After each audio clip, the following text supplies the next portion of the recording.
All right, folks.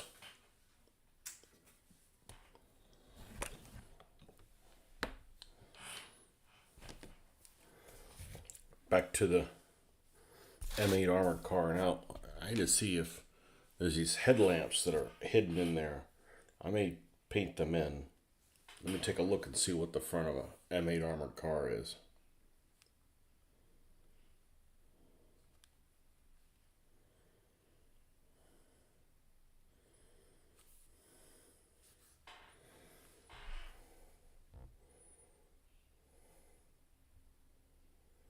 Okay, they're like, oh, they're way back there. Okay, so even if I painted them, you wouldn't be able to see them. Okay.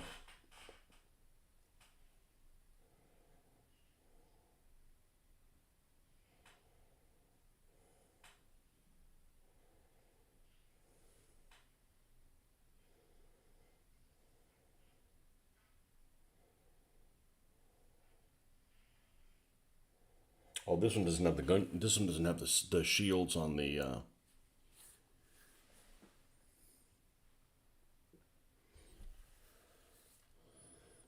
wheels.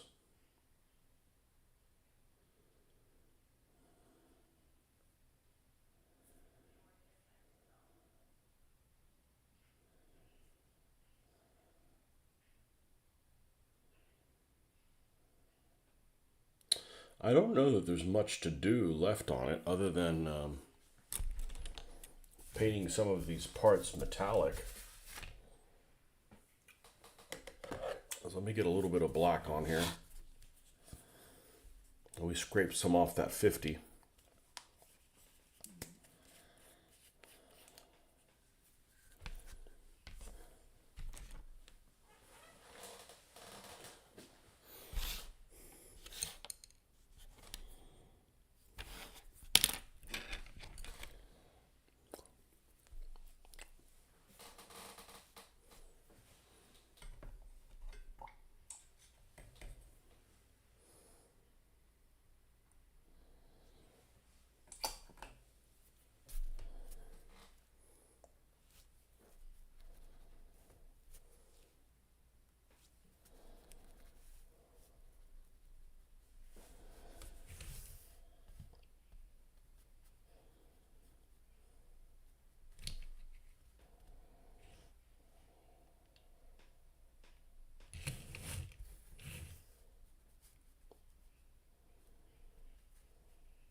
I'm going to need that to dry a little bit.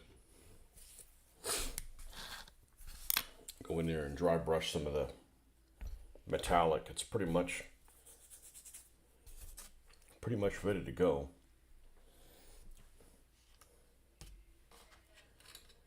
It's time to go back to the Opal Blitz. What's up, man?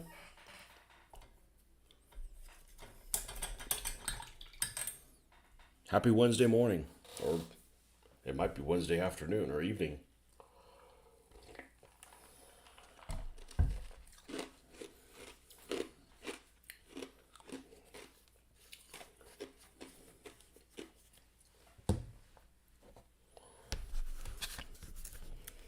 All right, so this little guy dries.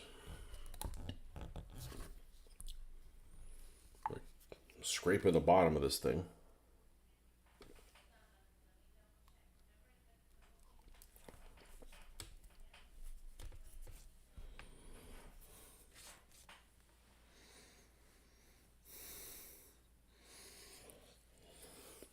Video of nothing, so nice cars are making those beautiful.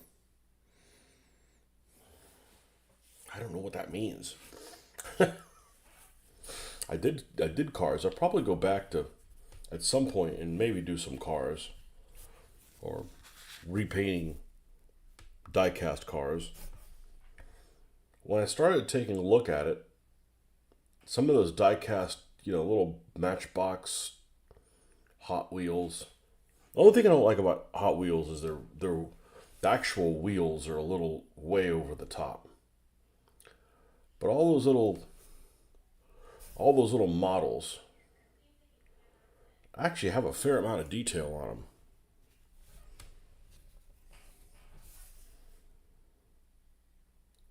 They really do, especially if you strip them, because the paint that's applied to them in the factory is really really thick in places. And there's a couple of things, and I don't remember exactly what they are, but there's a couple of vehicles that I stripped, and I was surprised how much detail was in there. There's just caked on under the layers of that. Juntar, what's up? Caked under the layers of there, but the actual core Matchbox or Hot Wheels sometimes has a lot of really good detail. The trick is some of them have a lot of plastic parts, and the plastic parts don't deal well with being. You have to take extra precautions if you're going to strip the paint off of them. And there's probably a way to do it, but it's really time consuming. But the thing that I dislike the most about repainting some of those is taking them apart. Taking them apart with a drill bit, and I need to get a vise or something like that, because that's one of the most dangerous things I've ever done is trying to hold the drill steady and your fingers are in close proximity. And I haven't had an accident, but man, I'm worried about it. So, taking those little rivets off of them, you got to use a diamond bit, and it's a lot of work for something that costs $1. Actually, only the dollar ones are the ones from the dollar store, and they got a lot of if you want to get ones that are really old, if you go to a flea market here in the States, there's always a ton of old cars, older model ones, because they come out with them every year. And there's people that do unboxing of them on YouTube. Like some guy will buy like a whole case, which is like a whole case of packs, and I don't know, they'll do a whole run wherever the series that year. There might be, I don't know, 20 or 30 vehicles, and you get a random assortment of. That's too much like gambling. But I have probably 30 of them that I've gotten in the last 5 years.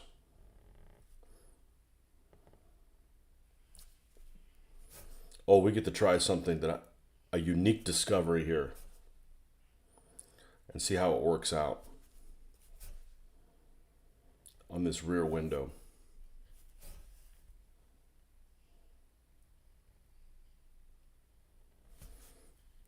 Yeah, even this is a die cast. This vehicle's it was ready to go. Let's put it that way. Good morning, Justin.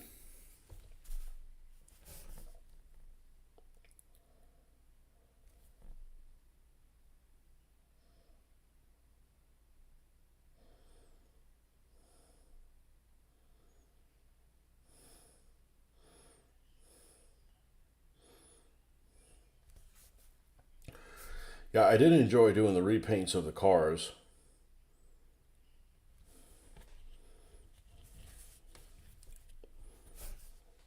Talk about a cheap hobby. That's cheap.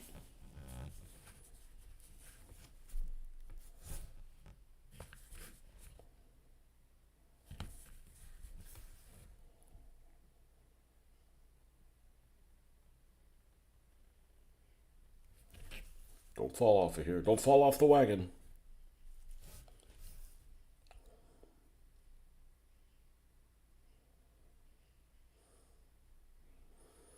How'd the grinding go yesterday? How'd the bump and grind go?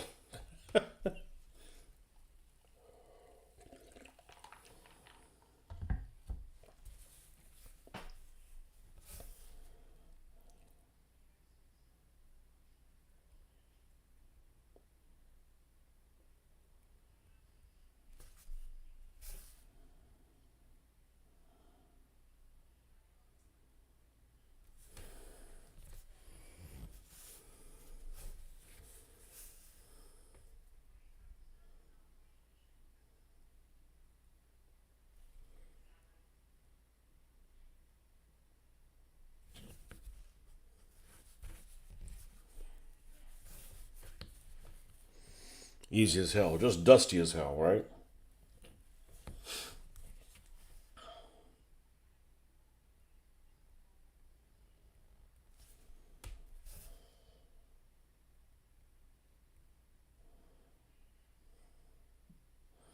Only time I see that something like that ever being used, a grinder, somebody fucked up. Somebody made something wrong. Or a concrete cutter. Oh, we gotta call the concrete cutter. We gotta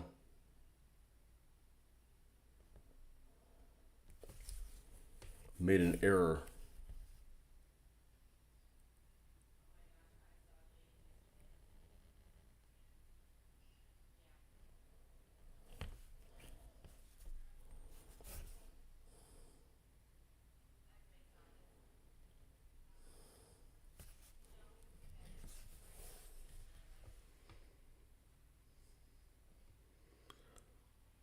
A lot better than a desk job.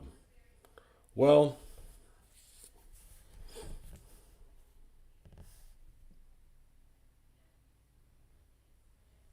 depends what the desk job is.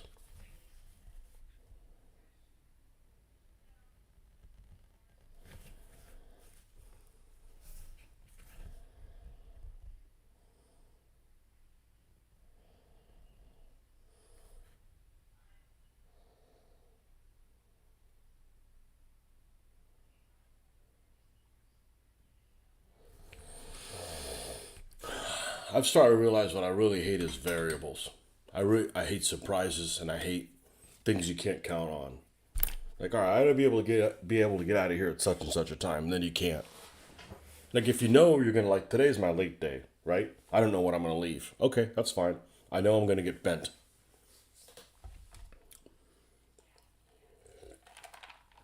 But if it's a day you think you're gonna be able to get out at 5 and you can't, that's where I have the problem.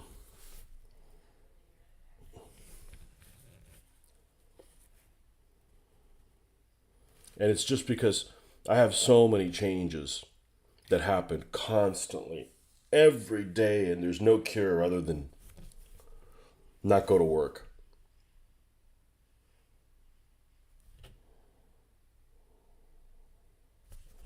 But enough about work.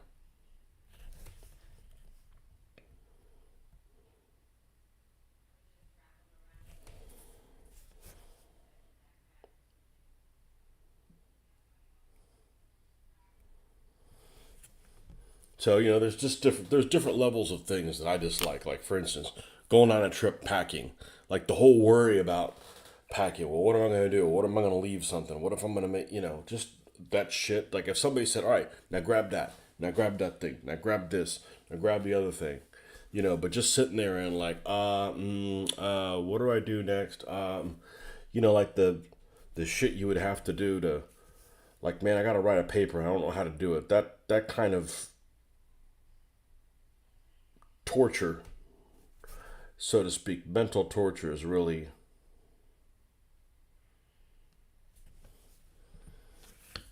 the worst thing. I need to remember this is just because I don't necessarily like exactly what this looks like right now. I should not worry about it because this armored car looks. I mean, it looks perfect. It's perfectly imperfect. Anywhere there's a line, it's like spot on. There's not a whole lot of like overpaint in areas I don't want it to be. So it's not worth going in there and like wiping it off. It'll all get taken care of when you go over the thing.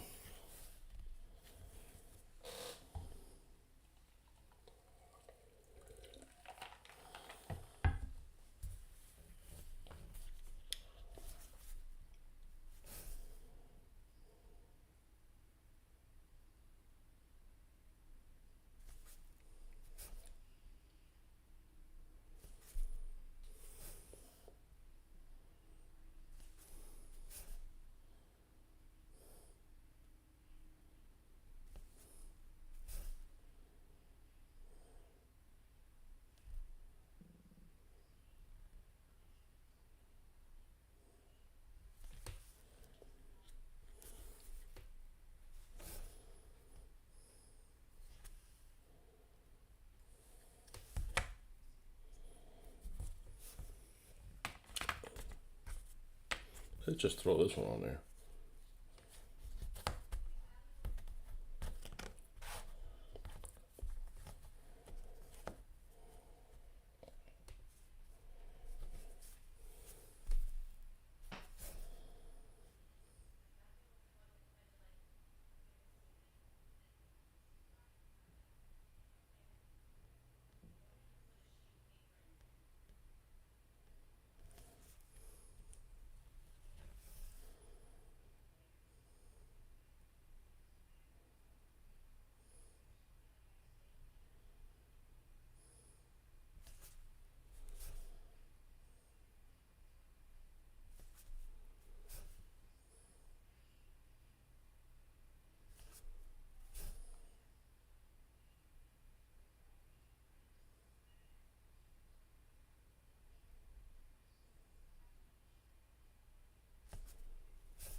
All right. That looks a lot better than the other side. I didn't realize that there was a shovel and a pick on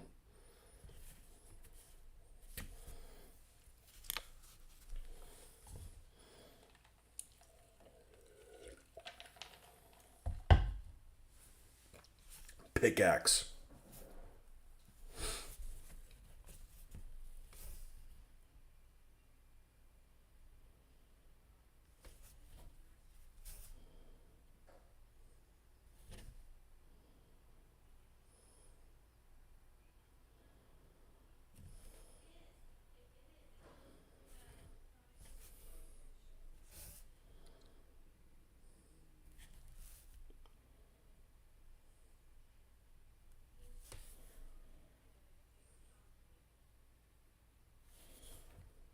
Yeah, the evenings have been pretty freaking slow here, man.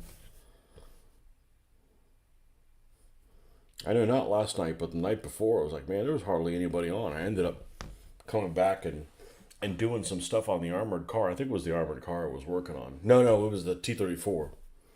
The drippings on it, and just listen to my book, and I stayed on track better.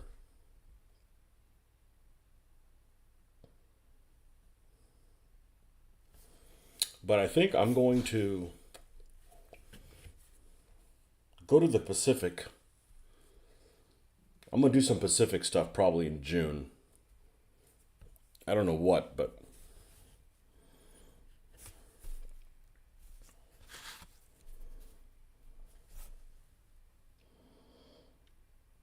I got one Hago tank that's finished. It unfortunately is a really crummy model, so I think it turned out really well, but it's being ruined. And I use that loosely. Ruined by the lack of quality of what the miniature is.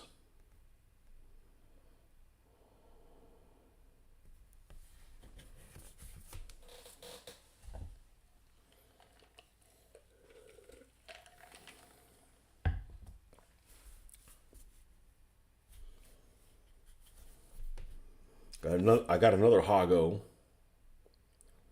by a different manufacturer. It's also not very good. I picked it up for $1, and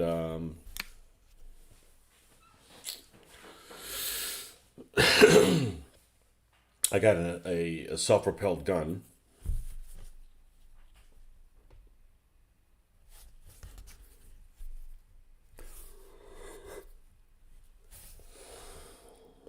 And then Marcus sent me some early war Americans that I'm probably going to use as guys in the Philippines.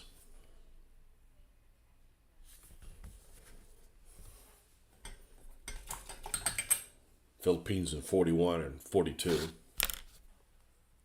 They got the British tin helmets and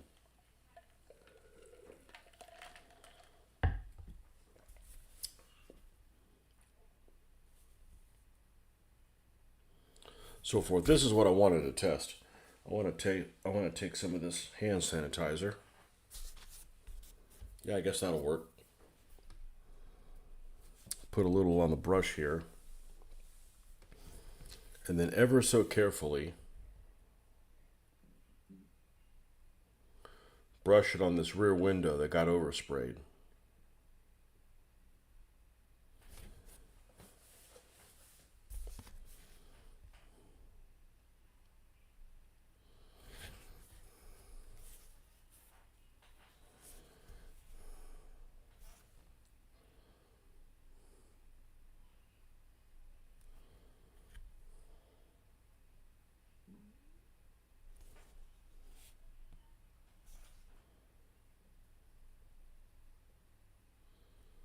And sure enough, this cleans this right up.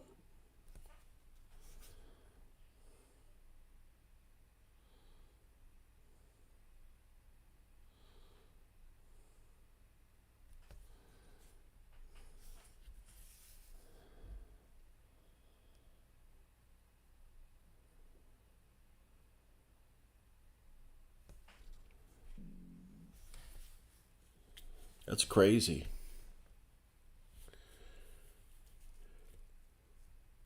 What do you mean it's 8 p.m.? Not here, it's not.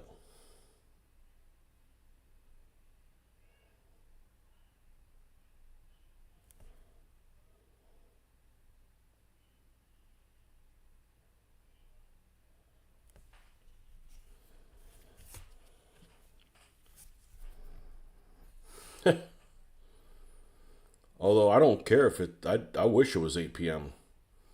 It means that we're going to have to go to work.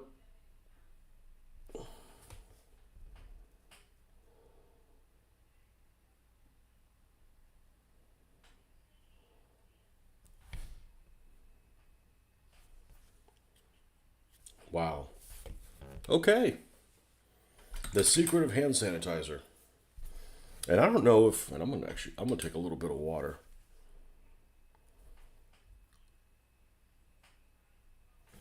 Yeah, wipe that off. I don't know if all hand sanitizer brands work the same, but this is the Purell one,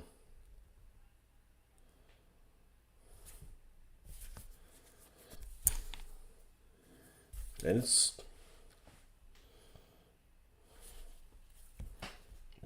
pretty works pretty darn well.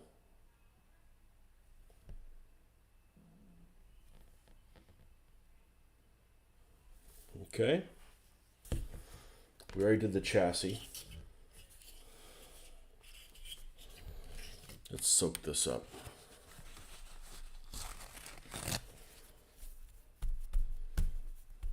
Yeah, I don't think Marcus made parole. He's still stuck in California.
there a brand name of paintbrushes you use? So the ones that I've found the most, that work the best consistently, no, there isn't. But the ones that seem to work best consistently, I don't think I have a pack of them anymore. But they're called Royal Langnickel, one word, and they have them at Hobby Lobby, and those seem to be. There's nowhere that has it really expensive brushes around here. You might be able to buy some each, but I'm not spending $7 or $8 on a brush when you could spend $6 for like 8 of these. So they're less than $1 a piece. These are pretty good, and they stand out because they're like this metallic yellow. They have them at Hobby Lobby, and sometimes they're 40% off. Marcus is stuck with the Menendez brothers. Were the Menendez brothers on the East Coast? I think they were on the East Coast. It's funny because I remember when that happened, the Menendez thing. I thought they had gotten away with it, but I don't know. I don't really pay attention to court cases and shit like that.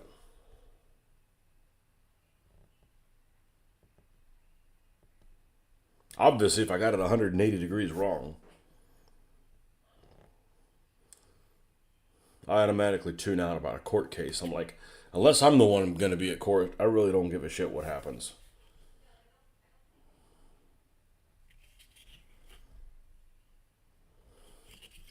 Not exactly the demographics of somebody that'd be watching Judge Judy or whatever.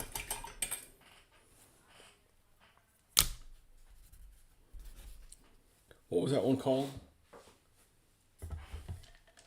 The one that Judge Wapner was on for that show was on like 30 freaking years.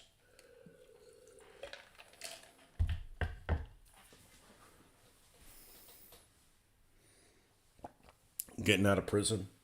I think he's in LA too, so it's like literally New York to LA. Like, okay, I'll take. Oh, now all he's got to do is go to Chicago too, and you get on threesome. What would be the fourth worst place in the U.S.? New York, L.A., Chicago, Baltimore. Baltimore. Bulletproof vest, Baltimore.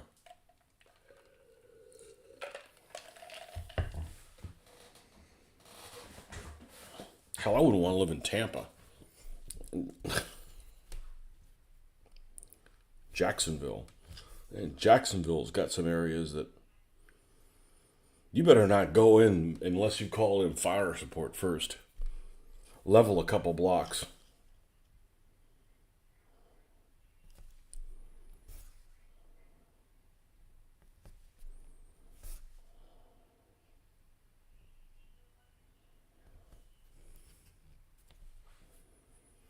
That's why some people like they don't from the U.S. go like, man, do you now that you're back in the U.S. do you feel safe? I'm like, yeah, I'm safe where I'm at. I mean, I don't live in the Bronx or something like that.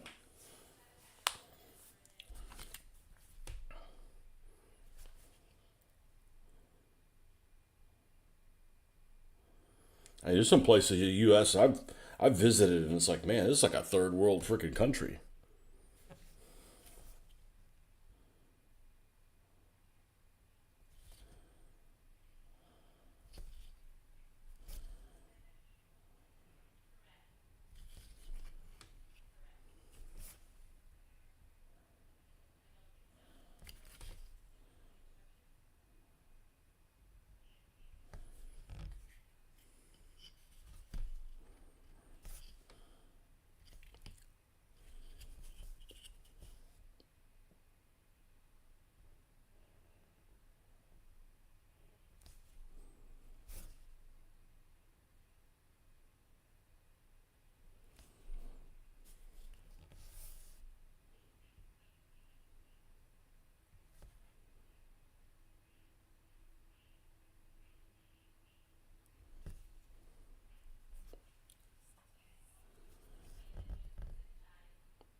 What's up? What's that little green? Little green something. What's up, Peace? When you leave, you have to say peace out.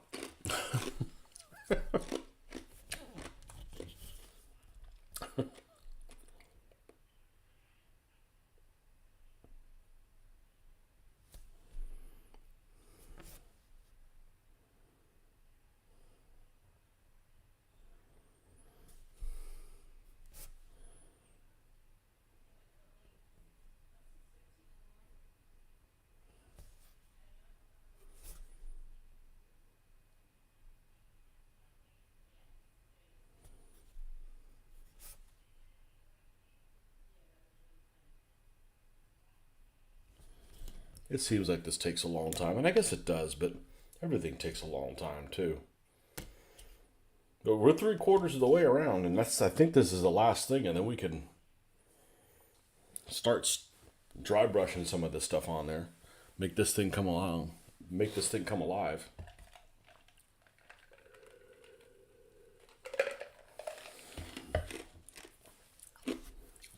Justin, you got any interest in Pacific stuff? Pacific vehicles?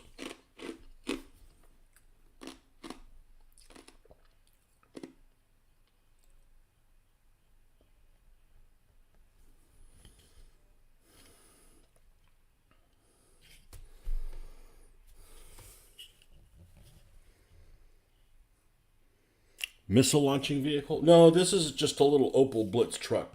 See if we can kind of assemble it. It's just in whitewash. Yep, it's just a little truck. Little truck, no hurt nobody.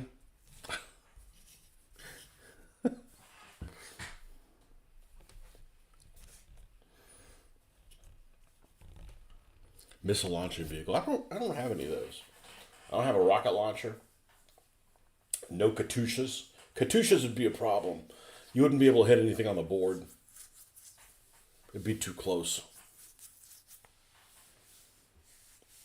You know.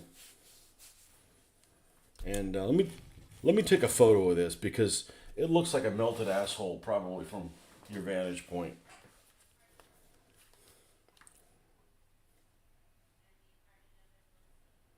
Bear with me.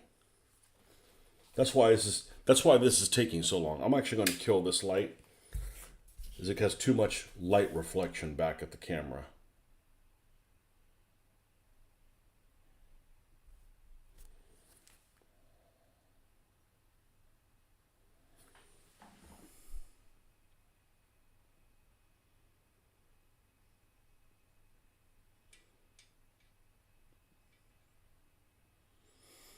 And both of these are die-cast things. This is actually a Corgi toy. You could get like I probably got it at like Toys R Us or something like that. Walmart, something like that, like a $3.97 thing. It paints up okay. I mean, a long time ago, I don't know, 20 years ago, whenever they had them in the stores. You know. And this is, I want to call it a die-cast, but it wasn't really die. I mean, the hull is die-cast. This section's die-cast. But this is plastic, a pre-paint, you know, a pre-paint, and this is the one I finished. This is the one I finished the other day. My favorite part is all the rusty drippings. It's easy to do. You just, you gotta spend some time with it. You don't be expected like, why is this taking 4 hours? Well, do you want it to look really good? Yeah, okay, well, take your time, Let me show you the one with the rusty drippings here. Here you go. Here it is with a tiger.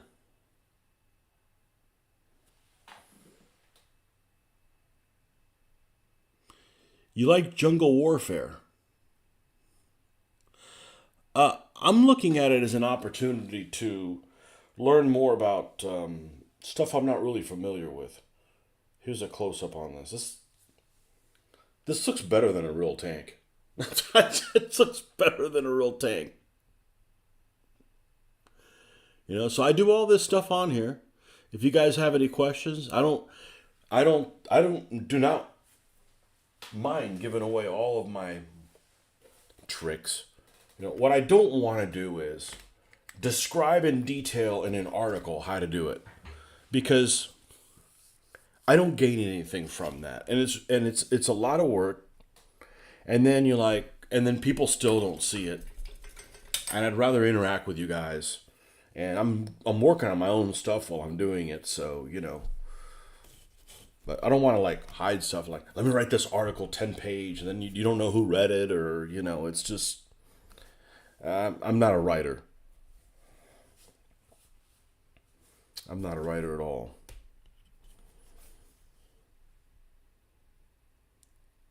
I go to this model club and I keep telling people about my channel. I don't know if anybody's ever come on my channel.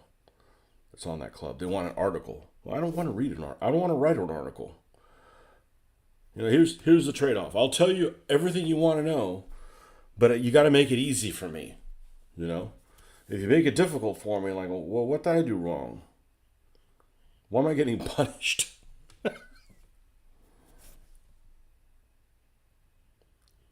Just like when we used to play that war game. We're going to tell you every trick we know, but you have to show up and play. Oh, I can't make it. Well, I can't tell you all the tricks then. It's like, there's a saying in Spanish, you need to be the interested one.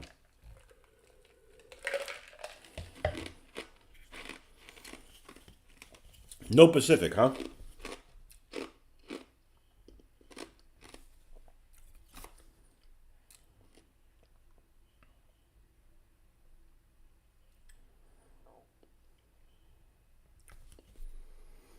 Well, yeah. It's really unbalanced, but at the tactical level that I'm doing it at, it doesn't really matter. You could have a scenario where you got Marines on Iwo Jima, and the Marines could be outnumbered because it's just a tiny little postage stamp of something going on in one place, maybe one cave or something. It doesn't have to be the entire thing. That it is overwhelming.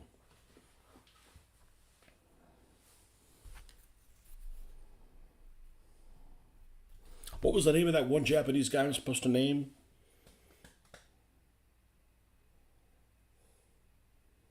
Fukushita or something? I mean, I'll pick real names. I'm just gonna pick ones that are funny, I'm not gonna just make up, bullshit names. What's the point in painting things realistic and then giving them, fake ass names? No, Takashita. That's right. Takashita. Takashita. I think that's a legitimate name, and it's a relatively common name.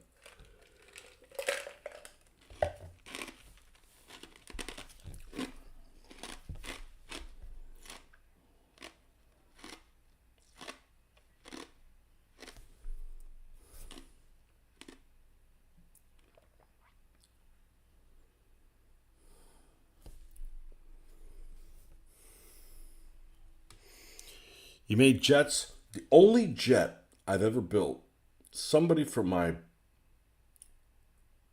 11th, 12th, 10th birthday, way back when, gave me a model. I don't remember what the name of this jet is, but it's just like they've got the guys that do the aerial tricks here in the U.S. The Thunderbirds or the Blue Angels, or what's the other one? There's three, isn't there? The Air Force is the Thunderbirds, and the Blue Angels is the Navy one. Who's the third branch? Army? Maybe there's only two. I thought there was three. The British have the red arrows, and there was this little trainer plane. Short because that's about how long it was. Like an Alpha Jet or something like that. I forget what it is. Where's my Brits at? You guys would know. I could look it up. But it was a Matchbox kit, and I built that, but I never painted it or anything. But no, I don't. I've not done jets. For me, it's about the history. So there's not a time period that I'm really into the jets. I can't think of any conflict that I find particularly interesting. Probably the most interesting one would be like the '73 war. But somebody was telling me that I should really get into the Suez Crisis because there's some interesting things happen there with primitive jets and still propeller driven planes. I'm like, okay, but you know, um, no, I have not done jets. I'm not opposed to doing jets. There's certain jets I would never do. Like, I wouldn't do Korean War jets. I think both sides' planes are horrendously ugly. An F-86 looks better than a MiG. What is it? 15. MiG 15 is just a horrendously ugly aircraft.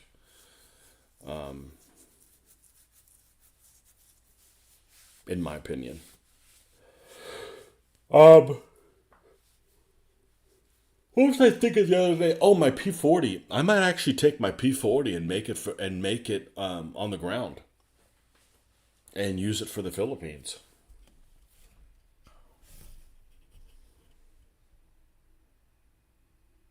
If I could do double duty with it,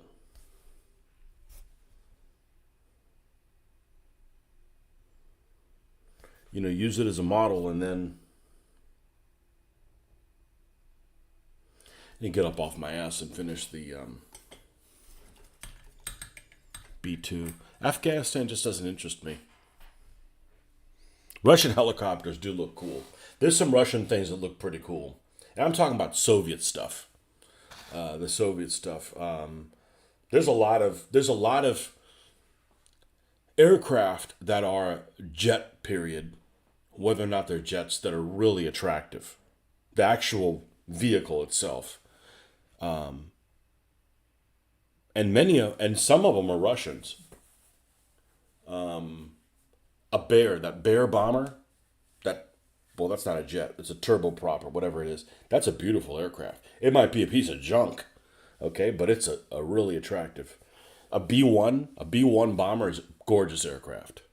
But what am I going to do with it? I wouldn't do it at any scale other than 1/72nd. I'm a purist when it comes to that. I'm like, that's friggin' huge. It's a beautiful aircraft. It's got some amazing lines on it.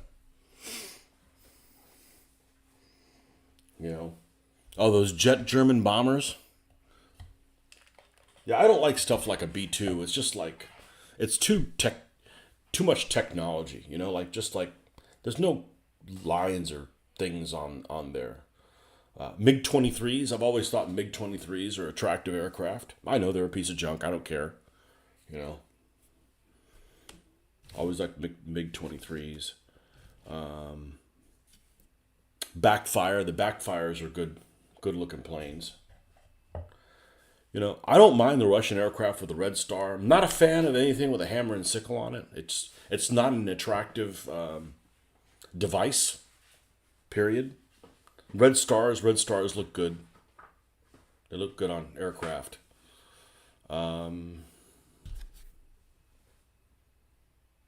There's some modern aircraft that I was thinking that looks really good. Oh, Mirages are attractive. The French Mirages are attractive. Oh, F5. F5 Tigers. I think F5 Tigers are a really attractive aircraft. I was like, who makes that? Who uses them? I'm looking on the other day online. I'm like, Brazil. Brazil still uses them. Oh, and but what am I going to do with a one-off thing? You know, but I'd paint them the same way I do this stuff with the washes and all that kind of stuff.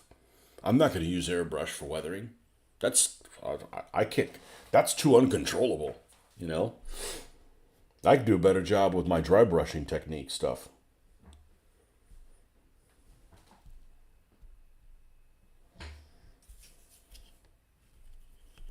Portuguese. I would do a Portugal Air Force. The Portuguese symbol on the size of their on the side of their aircraft. I don't know if they still do it, but they've got which cross is it? Is it Alcantara? One of those. They have a cross symbol reminiscent of Crusaders cross of one of their knightly orders, one of their medieval knightly orders. I don't know if it's Calatrava or what's one of those, but it actually looks really, really, really good on it. But maybe we'll pick up something really cheap. There's some two and $3 models that are for sale at some of these shows. Like I said, they got stuff that's priced for sale. Not to sell, but everything. Not everything, but there's some things that are really priced to sell. Like the Russian tanks in Afghanistan. Don't know why, but they remind me of some sort of Fallout tank. Exactly. How was the game? I messed around with it for very little, and I only played the demo, and it seemed like it was unfinished and broken. I didn't know what to do. The print was also really, really, really small on it. I had my readers on, but I'm moving around this Sherman and it's telling me, okay, do this with the mouse wheel, do this one wheel. I got to spend some time with it. I don't know yet. Should I just skip the demo and just find my way in something? I got to look at a little Sherman with some yellow stars, so I didn't get very far. I started messing around with it like at 9, so I only put like 30 minutes into it. It seemed to run okay. I have to walk you through it back to work for me, okay? Yes, skip the demo? Okay. I haven't looked at it other than that, so.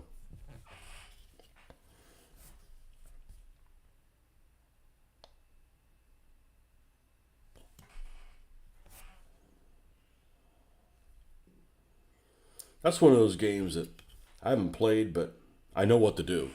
I just don't know what the buttons are. I know what to do and I know what I'd want to do.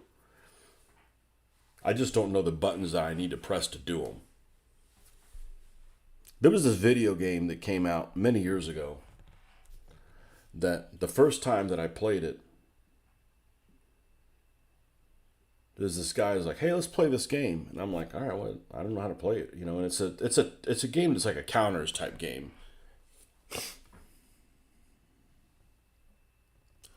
Be right back. Toilet break.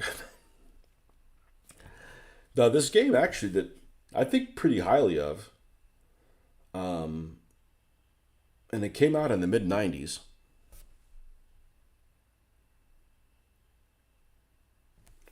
By this company called Atomic Games.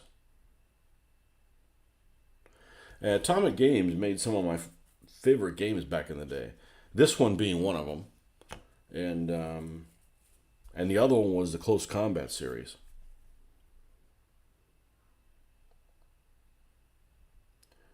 And these were all called V for Victory. And they had a Utah Beach one. They had a one on the Eastern Front. They had actually two on the Eastern Front because they had a Stalingrad one eventually. They got bought out by Avalon Hill back when Avalon Hill was just before Avalon Hill fell apart, and got, I don't know exactly what they have. I think they got bought out by Hasbro, and Hasbro just picked through the carcass of what they wanted and threw the rest of it away. It seems like that's what happened. But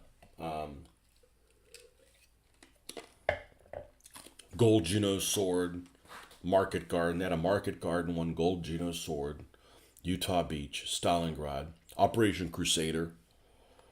Although I think Operation Crusader and Stalingrad were both under the Avalon Hill name. But it was this game that was like, it's a counters game. It looked like a board game.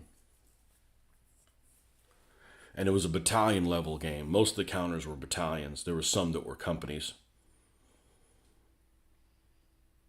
I think the stacking limit on each hex was a kilometer. And what was really neat about it is the way it handled supply. You'd have this unit that would be attached to headquarters, and then you would have to assign your head. You would have to assign supply to your headquarters.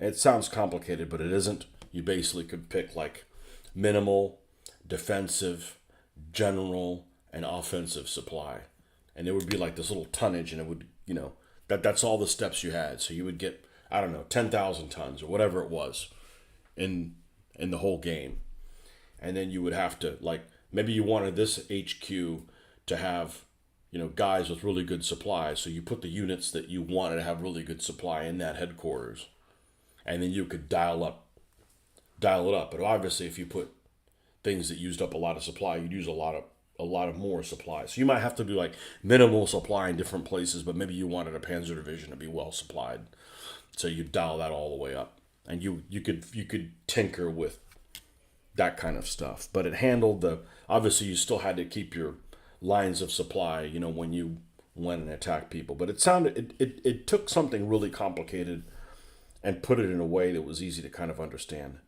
Graphics are kind of primitive, but they're minimalist. Like I said, it's like a board game. And the first time I got introduced to this game, I go to this guy's house. I'm like, hey, I want you to play a game. And it's like double blind. Like literally you go in and do your turn, and then the other guy leaves, and then it plays, like in between stuff. Right? So it's kind of like you're on one computer, but hot seat, I guess. And we play like the introductory scenario. It's like a market garden scenario with some U.S. paratroopers or something like that. It's one of the bridges they needed to take, one of the smaller bridge scenarios, a San Bridge or something like that. So I played this scenario for the first time as the Americans. I think it was the Americans.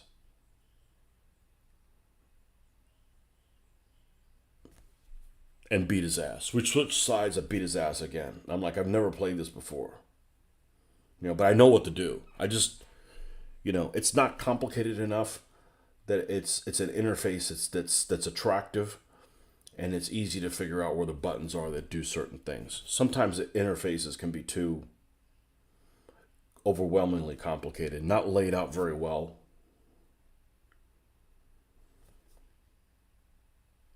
There's a game I played some called Eastern Front, and they have different ones. They've got one for the Pacific and one for the Western, and I ended up getting all of them back when computer games had CDs. I think I got. Did I get rid of them? I don't remember if I get rid of all the games. I'm like, I can't play any games with CDs anymore. But they're relatively made by a company called Talonsoft. And I thought those games were pretty good, but the interface was just awkward. It took you quite a few games to try to get the hang of the interface, and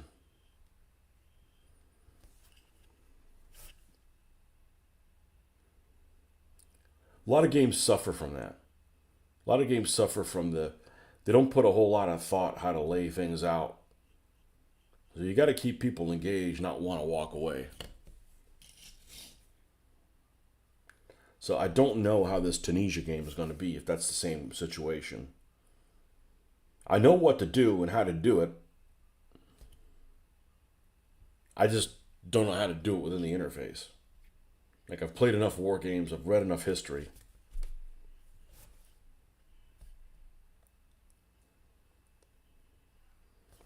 I see what the victory conditions are for a scenario. I just don't know the buttons I have to press to do stuff. Like, I could be the one giving you the orders, like, you do it. Okay, like, take these guys in there and do Overwatch, and have these guys watch opportunity fire while these guys do that, or drop some smoke and move in the infantry behind the smoke, then dismount, that kind of stuff. I know how to do it. I know what I want to do. I know how to do it. I just don't know how to press what you need to do. Now, it is pausable, so that's good. That's good that it's a pausable game. So when things like you tell something to move and it doesn't move, you're like, oh, hold on a second. Maybe I pressed the wrong button doing that.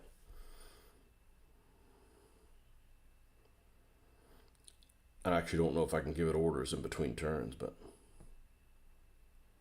we'll putz around with that when we got some more time.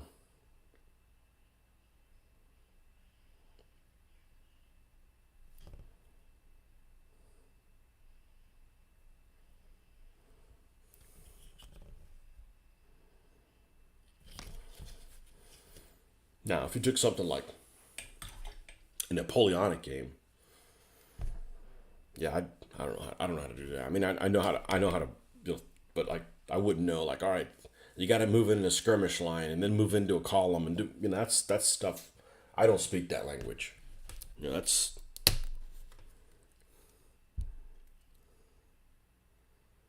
Give me some 20th century stuff. Notice I didn't say 21st century. 20th century stuff.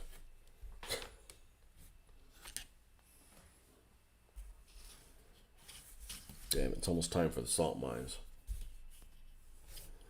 Damn it, man.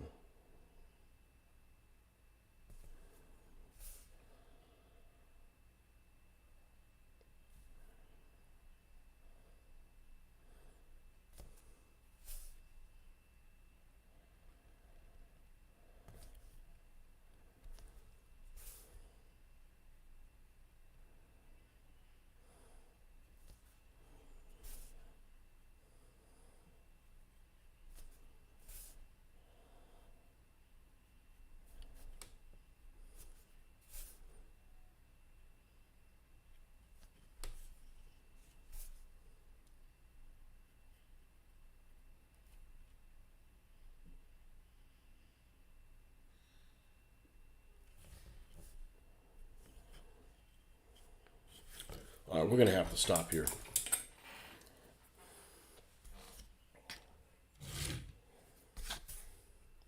because I want to get this thing finished. Where is? No, it's this one. It's Iron Warriors. That's what they call it. And I don't mind these bottles, but man, they collect a lot of goo underneath them in the lid.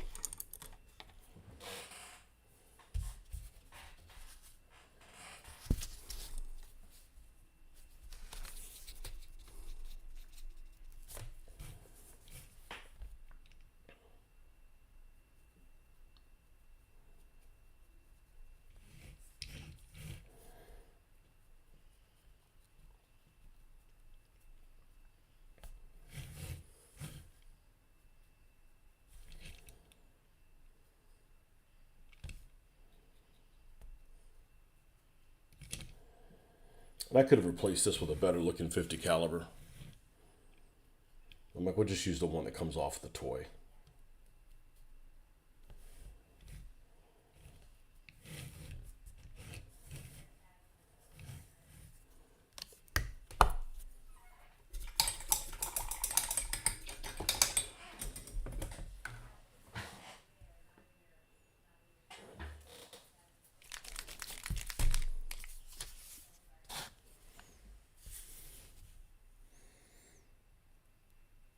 Baymax.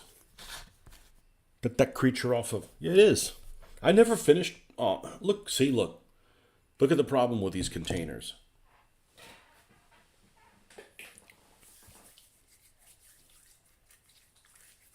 I never finished watching that cartoon. I don't know why either. Whatever it was called.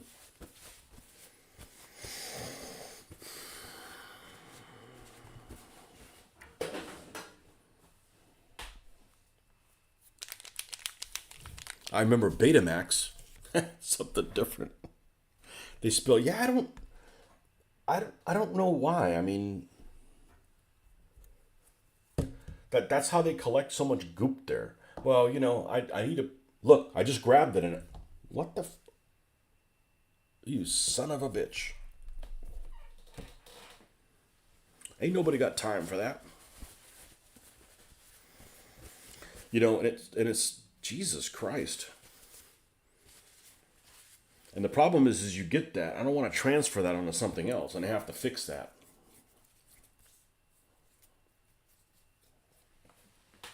The fuck is wrong with you?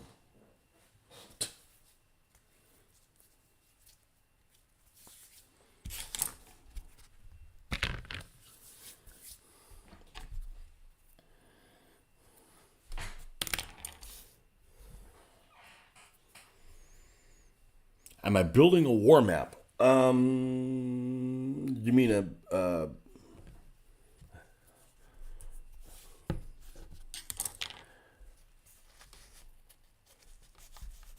Like a battlefield, I will eventually. I started working on it. It's taking forever. I've got a pre-made map that works pretty well, but I want to do my own for snow. But man, it takes some time to do it. I don't mind doing it, but I want it to look good.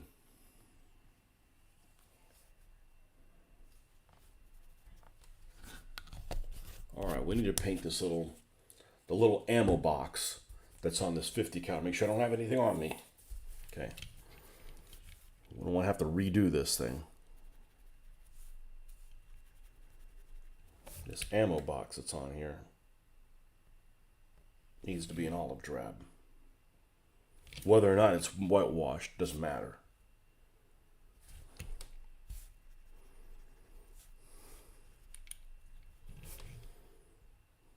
I like this paint, but man, it is oh so watery. This ammo MIG stuff.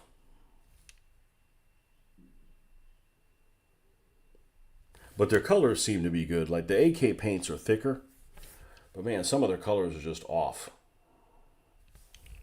They don't seem legitimate.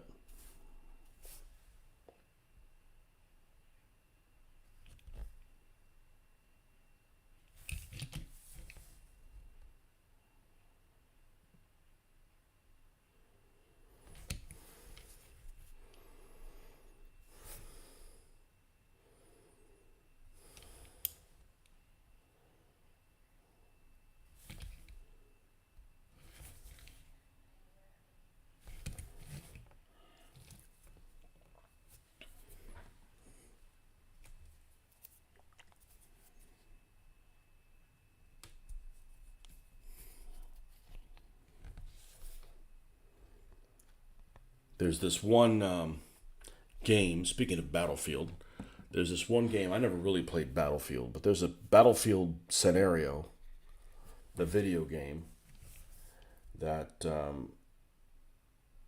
is based on one of the battles I want to do, and that game's not available anymore on computer. You can't download it. But a couple of people have done some videos, so I'm going to just watch the video. I don't need to play the game. But it's that airfield in North Africa. And, there's a lot of unknowns about it. You can't find photos of some of the things, but I may watch that video to get inspired by it, even though some of the information, some of the choices that they might have made on that battlefield in the game might have been questionable.